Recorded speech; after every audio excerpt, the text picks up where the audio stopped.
Je voudrais revenir sur ce sujet important que représente le processus de désindustrialisation de notre pays, engagé depuis plusieurs décennies maintenant, et qui a réduit notre industrie à une portion congrue passant de 22% du PIB il y a une trentaine d'années à 10 ou 11% aujourd'hui. Alors on nous dira que les causes réside dans la recherche permanente des gains de productivité, dans l'externalisation vers les services, dans la concurrence étrangère accrue, dans les délocalisations, ces dernières étant la conséquence de la mondialisation et de la financiarisation de l'économie. Mais il y a également le manque d'ambition politique. Nous sommes passés d'une politique économique de planification avec un État stratège, il faut s'en souvenir, dans les années 1960, à une politique qui n'a pour but que d'offrir un cadre aux entreprises. Ce changement, cette évolution, a eu pour conséquence une absence manifeste d'accompagnement politique qui a fait que la France s'est plus désindustrialisée que d'autres pays européens. Nos dirigeants politiques qui se sont succédés pendant toutes ces années en sont bien évidemment responsables. Il faut rappeler, je crois que c'est important, qu'en Europe, au moment du marché unique, une question s'est posée.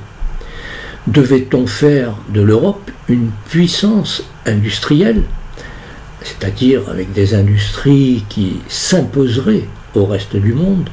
Meilleur exemple, c'est l'exemple de l'Airbus. Ou devait-on choisir la logique de marché, le marché unique, la concurrence, avec cette idée que la concurrence mène au bonheur? C'est à l'époque M. Delors, un socialiste, président de la Commission européenne, qui a arbitré en faveur de la concurrence. Le résultat, nous l'avons constaté, nous le vivons aujourd'hui. C'est la mise en place, à l'intérieur même de l'Europe, de la compétitivité des coûts sur les salaires, sur les normes sociales et environnementales, autant de facteurs auxquels il faut ajouter tous les traités de libre-échange entre l'Europe et le reste du monde qui créent une concurrence supplémentaire externe. On le constate, l'Union européenne ne protège donc en rien. Il faut alors insuffler une nouvelle politique industrielle. Il faut donc décider de mener au niveau national une politique industrielle qui n'existe plus aujourd'hui.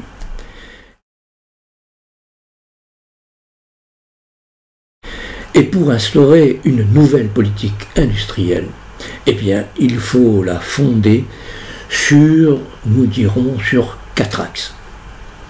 Le premier axe, un axe produit. Quel type de produit veut-on en effet? Quelle qualité? Quelles normes environnementales et sociales? Deuxième axe, un axe planification. Que recherche-t-on? L'industrie ne doit pas seulement être un vecteur générant des profits, c'est bien, bien évidemment, mais c'est aussi une finalité. Par exemple, la transition écologique, la transition énergétique. Il faut donc un axe de planification entraînant de la coopération entre entreprises, entre grandes entreprises et PME, avec des collectivités territoriales ou locales. Il faut en fait une vision à long terme, ce qui existait dans les années 60 et qui a disparu depuis longtemps. Troisième axe, un axe production. Il faut en effet disposer des moyens de production. C'est indispensable, car se reposer sur des sous-traitants dans le monde entier, ce n'est plus possible aujourd'hui. Enfin, un axe emploi, pour créer des formations qui servent le but qu'on s'est fixé. Il faut avoir une vraie politique de l'emploi. Il faut en finir avec le monde de la start-up, de cette mondialisation dans ce qu'elle a de pervers, en finir avec la financiarisation. La réindustrialisation est donc un enjeu vital pour l'avenir de la France. L'industrie est en effet un secteur qui crée beaucoup de richesses, directement, mais pas seulement, indirectement également. Il faut donc s'engager dans cette voie.